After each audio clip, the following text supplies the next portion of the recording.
आपने लिफ्ट तो बहुत सी देखी होगी और संभव है आप बहुत से लिफ्ट में चढ़े भी होंगे। इसीलिए आपको ये भी पता होगा कि लिफ्ट किस तरह से ऑपरेट करती है, जिसमें कई तरह के लोहे के मजबूत तार और पुली का अरेंजमेंट होता है। इस हिदायत के साथ ही इस लिफ्ट में मैक्सिमम इतने लोग ही सवार हो सकते हैं। लेकिन क्या कभी आपने सोचा है ऐसे ही किसी लिफ्ट से इंसान ऊपर जाते हुए स्पेस यानी कि अंतरिक्ष तक पहुंच सके? आप कहेंगे हम क्या बेसिर पैर की बात कर रहे हैं। तो दोस्तों ये कोई कहानी नहीं है, बल्कि आज के समय में टेक्नोलॉजी के लिए काम करने वाले कुछ देशों और कंपनियों के लिए एक ड्रीम प्रोजेक्ट है, जिसके पूरे होने की संभावना भी ये लोग देख रहे हैं। इसलिए आज इस बात पर लोगों का ध्यान जाना जरूरी है कि कोई दिन ऐसा भी आने वाला है जब एक लिफ्ट के सहारे इंसान अंतरिक्ष जाएगा।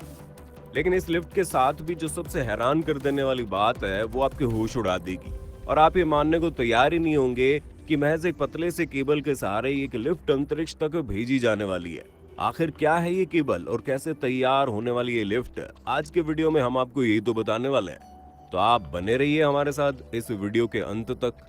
आज के समय में मनुष्य और अंतरिक्ष का प्रेम देखने को आए दिन मिल ही जाता है, लेकिन इसी में विज्ञान और तकनीकी की मदद से इंसान एक नया ख्वाब देखते हुए दिखाई दे रहा है।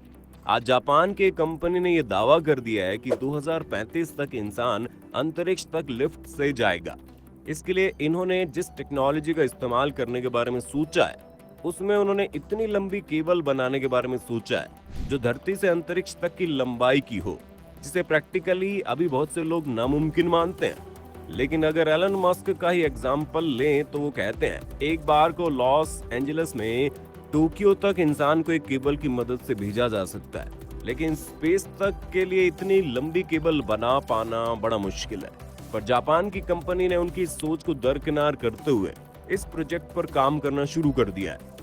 अब हम आपको इस लिफ्ट वाली टेक्नोलॉजी को समझाएं तो वो कुछ ऐसी होगी जिसमें केबल जो पृथ्वी से होते हुए उसके जियो स्टेशनरी ऑर्बिट तक लंबी होगी, जिसकी लंबाई करीब 1 लाख किलोमीटर होगी। अब आप सोच रहे होंगे ऐसी कौन सी केबल है जो इतनी लंबी होते हुए भी इतनी मजबूत होगी। तो इसके लिए मैं आपको बता दूं ये कोई आम केबल नहीं होगी, बल्कि शिजुका यूनिवर्सिटी के साथ मिलकर इस स्पेस एलिवेटर प्रोजेक्ट पर काम कर रही कंस्ट्रक्शन कंपनी का कहना है कि इस एलिवेटर के लिए वो कार्बन नैनोट्यूब तकनीक का इस्तेमाल करेंगे, जिसकी मजबूती स्टील से 20 गुना ज्यादा होगी। इससे लिफ्ट का मेन शाफ्ट भी तैयार होगा। इस पर ही खिसकते हुए स्पेस एलिवेटर लोगों को 60,000 मील यानी करीब 96,000 किलोमीटर की ऊंचाई तक ले जाएगा। इस केबल के स्ट्रक्चर को अगर आप गौर से देखें तो इसमें कार्बन एटम्स फुटबॉल की तरह आपस में बॉन्ड बनाकर एडजस्ट रहते हैं। और इस केबल की जो दूसरी सबसे इम्पोर्टेंट बात है वो इस पूरे केबल को दुनिया की सबसे मजबूत केबल बनाती है। वो ये है कि ये केबल अपने सिरों पर भी ओपन नहीं होती है, जिस कारण ये टूटती ही नहीं। साथ ही IAA यानी इंटरनेशनल एकेडमिक्स ऑफ एरोनॉटिक्स ने भी इस बात का दावा किया है कि इस केबल की मदद से करीब 20 टन का वजन अंतरिक्ष तक भेजा जा सकता है। अगर ये केबल इतने दूर तक भेजा जाएगा तो इसके दोनों सिरों को 2 मिलियन किलोग्राम के एंकर से बांध दिया जाएगा। अंतरिक्ष में एलिवेटर केबल को सपोर्ट देने के लिए 2 बड़े सैटेलाइट्स मिलकर एक बेस स्टेशन तैयार करेंगे, जो एलिवेटर सिस्टम के पूरे वजन को सहने में सक्षम होगा। अगर ऐसा होता है तो इंसान और अंतरिक्ष के रिश्तों में भारी बदलाव आएगा।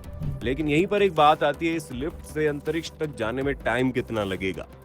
तो जो शुरुआती कैलकुलेशन है उसके हिसाब से करीब 10 दिनों में इंसान धरती की सतह छोड़कर अंतरिक्ष तक पहुंच जाएगा। यानी 10 दिन में एक इंसान जमीन से अंतरिक्ष तक पहुंचकर वहां धरती को घूमते हुए बड़ी आसानी से देख सकता है। साथ ही अगर प्रोजेक्ट पूरा होता है तो ये अंतरिक्ष में 1 किलोग्राम सामान ले जाने की कीमत को $20,000 से घटाकर $500 कर देगा, जिससे अंतरिक्ष तक जाना बहुत सस्ता हो जाएगा। आइए अब ये देखते हैं इस केबल से एलिवेटर को ऊपर कैसे पहुंचाया जाएगा। तो इसके लिए पहले आप ये समझिए, जो भी रॉकेट पृथ्वी के गुरुत्वाकर्षण के पार जाने की कोशिश करता है वो पहले तो सीधा उड़ता हुआ जाता है और फिर उसके बाद वो धीरे धीरे मुड़कर पृथ्वी के ही चारों ओर घूमना शुरू कर देता है। लेकिन रॉकेट को इस तरह तिरछा घूमने के लिए एनर्जी और फ्यूल की जरूरत पड़ती है। लेकिन अगर बात स्पेस एलिवेटर की करें तो इसमें सिर्फ कार्गो को नीचे से ऊपर भेजने में एनर्जी खर्च करनी पड़ेगी। उसके बाद ये जब स्पेस के अपने आखिरी पॉइंट पर पहुंचेगा तो ये ऐसी हाइट पर पहुंच चुका होगा कि वहां से जरा सा धक्का देने पर ही वो कार्गो अर्थ के ऑर्बिट को चक्कर लगाना शुरू कर देगा और इसके लिए उसे जरूरी फोर्स पृथ्वी की ग्रेविटी से ही मिल जाएगा और वो उसकी मदद से ही घूमने लगेगा। इसी घूमने के कारण ही वो अर्थ के ऑर्बिट से बाहर भी जा सकता है और इस तरह से मंगल और चांद पर जाना भी बहुत आसान हो जाएगा। ऐसा नहीं कि स्पेस एलिवेटर के बारे में हम सिर्फ आज ही सोच रहे हैं, बल्कि दुनिया में स्पेस एलिवेटर का सपना सदियों से देखा जा रहा है। साल 1895 में रूसी वैज्ञानिक कॉन्स्टेंटिन सियोलकोवस्की ने पेरिस के एफिल टावर को देखने के बाद पहली बार स्पेस एलिवेटर बनाने का विचार किया था। इसके करीब 120 साल बाद अब अंतरिक्ष से ले जाने वाली स्पेस एलिवेटर का शुरुआती ट्रायल शुरू हो चुका है। जापान के इस मिनी एलिवेटर टेस्ट के दौरान अंतरिक्ष में 2 मिनी सैटेलाइट्स के बीच एक 10 मीटर का स्टील केबल लगाया जाएगा, जिस पर ये मिनी एलिवेटर कंटेनर एक जगह से दूसरी जगह तक मूव करेगा। शिजुका यूनिवर्सिटी के एक वैज्ञानिक ने बताया है कि अंतरिक्ष में एलिवेटर मूवमेंट का ये टेस्ट वाकई में दुनिया में पहली बार होगा।